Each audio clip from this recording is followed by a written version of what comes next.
ಕನ್ನಡಿಗರ ವಿರುದ್ಧ ನಾಲಿಗೆ ಹರಿಬಿಟ್ಟ ಎಂಎಸ್ ಮುಖಂಡನಿಗೆ ಶಾಕ್ ಎದುರಾಗಿದೆ.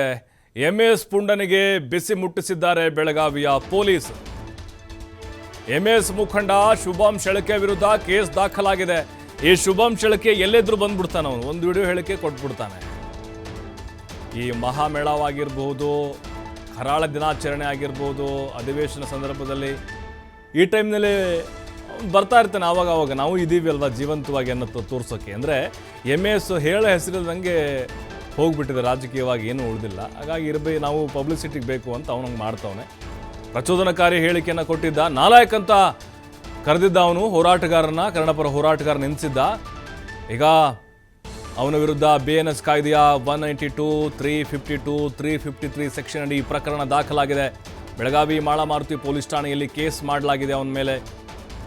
ಯಾಕಂತ ಹೇಳಿದ್ರೆ ಆ ನಾಲಿಗೆಯನ್ನು ಹರಿಬಿಡ್ತಾ ಇರ್ತಾರೆ ಮಾತಿನ ಭರದಲ್ಲಿ ಅಂತಲ್ಲ, ಉದ್ದೇಶಪೂರ್ವಕವಾಗಿ ಕನ್ನಡಪರ ಹೋರಾಟಗಾರನ, ಕನ್ನಡಿಗರನ್ನ ನಿಂದಿಸುವಂಥ ಒಂದು ಕೆಲಸ ನಿರಂತರವಾಗಿ ಆಗ್ತಾನೆ ಇದೆ. ಅದರಲ್ಲೂ ಈ MS ಪುಂಡ ಇದ್ದಾನಲ್ವಾ, ಶುಭಂ ಶೆಳಕೆ, ಬೆಳಗಾವಿಲಿ ಇದ್ದುಕೊಂಡೆ ಅವನು ಮಹಾರಾಷ್ಟ್ರಕ್ಕೆ ಬೆಂಬಲವನ್ನು ಕೊಡ್ತಾ ಕನ್ನಡಿಗರ ವಿರುದ್ಧ ಕತ್ತಿ ಮಸೀತಾ ಈ ರೀತಿ ಭಾಷಾ ವಿವಾದವನ್ನು ಕೆದಕೋದೆ ಇವನ ಕೆಲಸ. ಅಂದರೆ ಅಮಾಯಕ ಮರಾಠಿಗರನ್ನು ಎತ್ತಿ ಕಟ್ಟುವಂತಹ ಪ್ರಯತ್ನ ಇವನು. ನಾಲಾಯಕ್ ಅನ್ನುವಂಥ ಪದಬಳಕೆಯನ್ನು ಮಾಡಿದ್ದ ಅವನು ಕನ್ನಡ ಪರ ಹೋರಾಟಗಾರರ ಮೇಲೆ. ಈಗ ಸರಿಯಾಗಿ ಬಿಸಿ ಮುಟ್ಟಿಸಿದ್ದಾರೆ ಅವನಿಗೆ. ಕೇಸ್ ದಾಖಲು ಮಾಡಲಾಗಿದೆ ಅವನಿಗೆ ಮಾಳಮಾರುತಿ ಪೊಲೀಸ್ ಠಾಣೆಯಲ್ಲಿ. ಒಂದು 3 ಸೆಕ್ಷನ್ಗಳನ್ನು ಹಾಕಲಾಗಿದೆ ಈಗ. ಮತ್ತು ಈ ಗಲಭೆಗೆ ಪ್ರಚೋದನೆಯನ್ನು ಕೊಡೋ ರೀತಿ ಮಾತಾಡಿದ್ದ ಅವನು. ಆರೋಗ್ಯಕರವಾಗಿ ಏನು ಬೇಕಾದರೂ ಟೀಕೆ ಮಾಡಲಿ ಸಹಿಸ್ಕೊಳ್ತೀವಿ, ಆದರೆ ಪದಬಳಕೆ ಅನ್ನೋದಿದೆಯಲ್ವ, ಅದು ಅದರಲ್ಲೂ ನಾಲಾಯಕ್ ಅನ್ನುವಂಥ ಒಂದು ಆ ಪದ ಬಳಸಿದ್ದು ಕನ್ನಡಿಗರ ಆಕ್ರೋಶಕ್ಕೂ ಕೂಡ ಗುರಿಯಾಗಿತ್ತು. ಈಗ ಬೆಳಗಾವಿಯ ಪೊಲೀಸರು ಈ MS ಪುಂಡನಿಗೆ ಬಿಸಿಯನ್ನು ಮುಟ್ಟಿಸಿದ್ದಾರೆ, ಕೇಸ್ ಹಾಕಿದ್ದಾರೆ ಅವನ ಮೇಲೆ.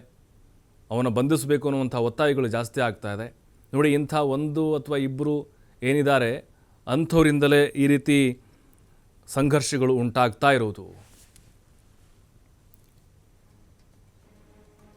ಮತ್ತಷ್ಟು ಮಾಹಿತಿ ಶ್ರೀಧರ್ ನೀಡ್ತಾರೆ ನೇರ ಸಂಪರ್ಕದಲ್ಲಿ. ಶ್ರೀಧರ್, ನೋಡ್ತಾ ಇದ್ದೇವೆ ಮಹಾರಾಷ್ಟ್ರದ ಶಿವಸೇನೆಯ ಪುಂಡರು MASನ ಪುಡಾರಿಗಳಿಂದ ಕನ್ನಡಿಗರನ್ನು ಕೆರಳಿಸುವಂಥ ಕೆಲಸ ಆಗ್ತಾ ಇದೆ. ನೋಡ್ತಾ ಇದ್ದೀವಿ ನಾವು, ಮರಾಠಿ ಕಲಿಬೇಕು ಅನ್ನುವಂಥ ಒತ್ತಾಯ ಹೇರ್ತಾ ಇರೋದು. ಅಂದರೆ ಈಗ ಅವ್ರು ಯಾವ ರೀತಿಯಾಗಿ ಉತ್ತರ ಕೊಡ್ತಾ ಇದ್ರು, ಅದಕ್ಕೆ ಪ್ರತ್ಯುತ್ತರ ಅನ್ನುವಂತೆ ಕನ್ನಡಿಗರು ಕೂಡ ಕೊಡಬೇಕಾಗತ್ತೆ ಅನ್ನೋದು ಈ ಮೂಲಕ ನಮಗೆ ಮುಂದೆ ಏನಾಗುತ್ತೆ ಅನ್ನೋದು ನಾವು ಈಗಲೇ ಒಂದು ಅಂದಾಜು ಮಾಡಬಹುದು. ಅದರ ಜೊತೆಗೆ ಈ ಶುಭಂ ಶೆಳಕೆಯವನ ಪ್ರಚೋದನಕಾರಿ ಹೇಳಿಕೆಗಳಾಗಿರ್ಬೋದು, ಓವರಾಲ್ ನೋಡ್ತಾ ಹೋದರೆ ಯಾವ ರೀತಿ ಇವರು ಈ ಸದ್ಯಕ್ಕೆ ಮತ್ತೆ ವಿವಾದವನ್ನು ಭುಗಿಲೇಳುವಂತೆ ಮಾಡ್ತಾ ಇದ್ದಾರೆ ಮತ್ತು ಇಲ್ಲಿ ಅಮಾಯಕರ ಮೇಲೆ ದೌರ್ಜನ್ಯಗಳು ಜಾಸ್ತಿ ಆಗ್ತಿದೆ ಅನ್ನೋದು.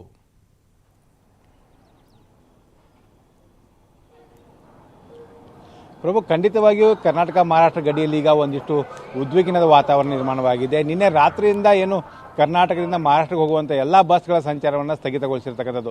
ಬೆಳಗಾವಿ ಡಿಪೋದಿಂದ ಏನು ವಿವಿಧ ಡಿಪೋಗಳ ಮೂಲಕ ಹೋಗುವಂಥ 90 ಬಸ್ಗಳ ಕಾರ್ಯಾಚರಣೆ ಸಂಪೂರ್ಣವಾಗಿ ಈಗ ಸ್ಥಗಿತಗೊಳಿಸಲಾಗಿದೆ. ಕೆಲವೊಂದಿಷ್ಟು ರಾತ್ರಿ ಮುಂಗಡ ಮಾಡಿದಂಥ ಬಸ್ ಟಿಕೆಟ್ಗಳನ್ನು ಕೂಡ ರದ್ದು ಮಾಡಿರ್ತಕ್ಕಂಥದ್ದು. ಹುಬ್ಬಳ್ಳಿಯಿಂದ ಶಿರ್ಡಿ ಹೋಗುವಂಥ ಬಸ್ಗಳಾಗಿರ್ಬೋದು, ಈ ರೀತಿ ಮುಂಬೈ, ಠಾಣೆ ಸೇರಿದಂತೆ ಬೇರೆ ಬೇರೆ ಭಾಗಕ್ಕೆ ಹೋಗುವಂಥ ಬಸ್ಗಳ ಒಂದು ಮುಂಗಡ ಟಿಕೆಟನ್ನು ಕೂಡ ರದ್ದು ಮಾಡುವಂಥ ಕೆಲಸ ಮಾಡಿದ್ದಾರೆ. ಯಾಕಂದರೆ ಪ್ರಮುಖವಾಗಿ ಮಹಾರಾಷ್ಟ್ರದಲ್ಲಿ ಏನು ಶಿವಸೇನೆ ಪುಂಡರ ಪುಂಡಾಟಿಕೆ ಮುಂದುವರೆದಿದೆ ಅಂತ ಹೇಳ್ಬೋದು.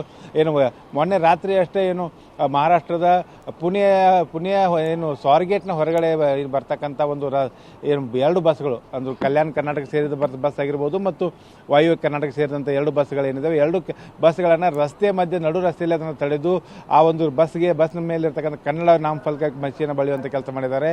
ಅದರ ಜೊತೆಗೆ ಆ ಒಂದು ಅಲ್ಲಿ ಇರ್ತಕ್ಕಂಥ ಚಾಲಕನನ್ನು ಕೆಳಗಿಳಿಸಿ ಆತನಿಗೆ ಮರಾಠಿ ಬರುತ್ತಾ ಅನ್ನೋಂಥ ಪ್ರಶ್ನೆಯನ್ನು ಮಾಡಿರ್ತಕ್ಕಂಥದ್ದು. ಇನ್ನೊಂದು ವಿಶೇಷವಾಗಿ ಏನಂದರೆ ಪ್ರಭು, ಏನು ಇಳಕಲ್ ಬಸ್ ಏನು ಮುಂಬೈ ಮತ್ತು ಇಳಕಲ್ ಬಸ್ನ ಚಾಲಕನ ಕೆಳಗಿಳಿಸಿ ಆತನಿಗೂ ಕೂಡ ಮರಾಠಿ ಬರುತ್ತೆ ಅನ್ನೋಂಥ ಪ್ರಶ್ನೆಯನ್ನು ಮಾಡ್ತಾರೆ ಪುಂಡರು. ಆಗ ಬರೋದಿಲ್ಲ ಅನ್ನೋಂಥ ಮಾತನ್ನು ಹೇಳಿದ ತಕ್ಷಣವೇ ಆ ಒಂದು ಬಸ್ಸಿನ ಬೋರ್ಡ್ ಏನಿದೆ, ಏನು ಮುಂಬೈ ಇಳಕಲ್ ಬಸ್ನ ಬೋರ್ಡ್ ಏನಿದೆ, ಆ ಬೋರ್ಡನ್ನು ಆ ಒಂದು ಚಾಲಕನ ಮುಂದೆ ಒಡೆದು ಹಾಕುವಂಥದ್ದು.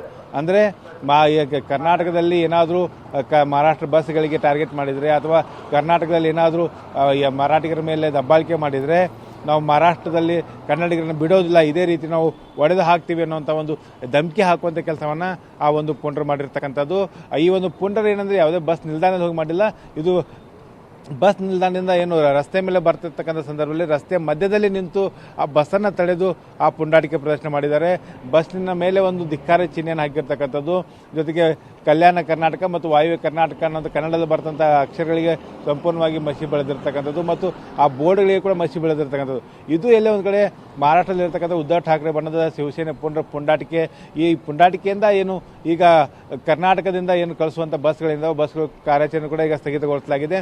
ಒಂದಿಷ್ಟು ಸೂಚನೆಗಳಿದ್ದಾವೆ, ಎಲ್ಲಿಯವರೆಗೆ ಜನರಿಗೆ ಅನಾನುಕೂಲತೆ ಆಗೋದಿಲ್ಲೋ ಅಲ್ಲಿವರೆಗೆ ಒಂದಿಷ್ಟು ಬಸ್ಗಳನ್ನು ಕಾರ್ಯಾಚರಣೆ ಮಾಡಬೇಕು. ಅಂದರೆ ಈಗ ಬೆಳಗಾವಿಯಿಂದ ನಿಪ್ಪಾಣಿ ಗಡಿವರೆಗೆ ಬಸ್ಗಳನ್ನು ಬಿಡುವಂಥದ್ದಾಗಿರ್ಬೋದು. ಆ ನಿಪ್ಪಾಣಿಯ ಡಿಪೋದಿಂದ ಅಲ್ಲಿನ ಏನು ಸುತ್ತಮುತ್ತ ಏನು ಹಳ್ಳಿಗಳಿದಾವೆ, ಹಳ್ಳಿಗಳಿಗೆ ಎಲ್ಲಿ ಸಮಸ್ಯೆ ಇರೋದು ಅಲ್ಲಿವರೆಗೆ ಒಂದು ಬಸ್ಸನ್ನು ಬಿಡುವಂಥ ನಿಟ್ಟಿನಲ್ಲಿ ಈಗಾಗಲೇ ಒಂದಿಷ್ಟು ಸೂಚನೆ ಕೊಟ್ಟಿದ್ದಾರೆ. ಇನ್ನು ವಿಶೇಷವಾಗಿ ಇವತ್ತು ಸಾರಿಗೆ ಸಚಿವರಾದಂಥ ರಾಮಲಿಂಗಾರೆಡ್ಡಿ ಕೂಡ ಈಗ ಬೆಳಗಾವಿ ಬರ್ತಾರೆ. ಸಾರಿಗೆ ಇಲಾಖೆ ಅಧಿಕಾರಿಗಳ ಜೊತೆ ಸಭೆ ಕೂಡ ನಡೆಸ್ತಾರೆ. ಈ ಸಭೆಯಲ್ಲಿ ಪ್ರಮುಖವಾಗಿ ಎಲ್ಲ ಬೆಳವಣಿಗೆಗಳ ಬಗ್ಗೆ ಕೂಡ ಒಂದು ಚರ್ಚೆ ಆಗುತ್ತೆ. ಯಾಕಂದರೆ ಮಹಾರಾಷ್ಟ್ರದಲ್ಲಿ ಯಾವ ರೀತಿ ವಾತಾವರಣ ಇರ್ತಕ್ಕಂಥದ್ದು, ಜೊತೆಗೆ ಕಂಡಕ್ಟರ್ ಮೇಲೆ ಆದಂಥ ಹಲ್ಲೆ ಮತ್ತು ಕಂಡಕ್ಟರ್ ಮೇಲೆ ಏನೊಂದು ಪೋಸ್ಕೋ ಪ್ರಕರಣ ದಾಖಲಾಗಿದೆ, ಆ ಒಂದು ಪೋಸ್ಕೋ ಪ್ರಕರಣ ದಾಖಲಾದ ವಿಚಾರವಾಗಿ ಕೂಡ ಇಲ್ಲಿ ಚರ್ಚೆ ಆಗುತ್ತೆ ಅಂತ ಹೇಳ್ಬೋದು ಪ್ರಭು.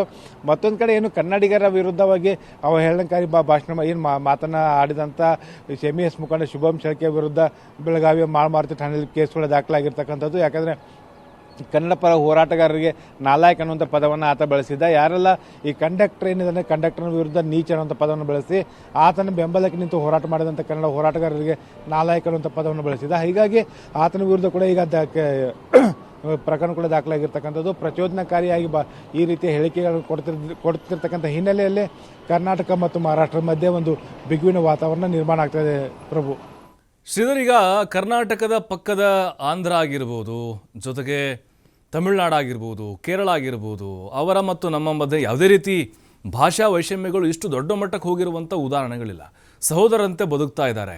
ಬಟ್ ಮಹಾರಾಷ್ಟ್ರ ಅಂತ ಬಂದಾಗ ಆ ಕಲ್ಪನೆ ಬೇರೆ, ತಲೆಯಲ್ಲೇ ಓಡೋದೇ ಬೇರೆ. ಏನಪ್ಪ ನಮ್ಮ ಭಾಷಾ ವಿರೋಧಿಗಳು ಇವರು, ಅಂದರೆ ನಾಡ ದ್ರೋಹಿಗಳು ಇವರು, ಈ ರೀತಿ ಕೆಲವೊಂದಿಷ್ಟು ಅದು ಸಹಜವಾಗಿ ಬರುತ್ತೆ ಅಂತ. ಅಂದರೆ ಅದು ಪದೇ ಪದೇ ಕೆಣಕೋದು, ಈ ರೀತಿಯಾಗಿ ನಮ್ಮ ಕನ್ನಡಿಗರ ಮೇಲೆ ಹಲ್ಲೆ ಮಾಡೋದು, ದರ್ಪ ತೋರೋದು, ಇದೆಲ್ಲವೂ ಕೂಡ ಕಾರಣ ಆಗುತ್ತೆ ಅನ್ನೋದು ಬಹಳ ಸ್ಪಷ್ಟವಾಗಿ ಗೊತ್ತಾಗ್ತಿದೆ ಅನ್ನೋದು.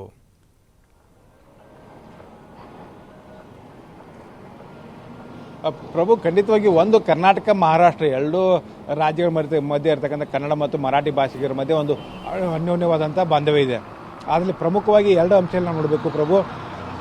ಮರಾಠಿ ಭಾಷಿಕರು ಎಲ್ಲರೂ ಕೂಡ ಕನ್ನಡ ವಿರೋಧಿಗಳಲ್ಲ. ಈಗ ಹಾಗಾಗಿ ಏನು ಪ್ರಮುಖವಾಗಿ ಏನಂದರೆ MES ಸಂಘಟನೆ ಏನಿದೆ, ಆ ಸಂಘಟನೆಯನ್ನು ಏನು ಹಿಂಬಾಲಿಸುವಂಥ ಏನು ಜನರಿದ್ದಾರೆ ಅವರು ಈ ಒಂದು ನಾಡದ್ರೋಹಿ ಚಟುವಟಿಕೆಯನ್ನು ಬೆಳಗಾವಿಯಲ್ಲಿ ಮಾಡ್ತಾರೆ ಅಂತ ಹೇಳ್ಬೋದು.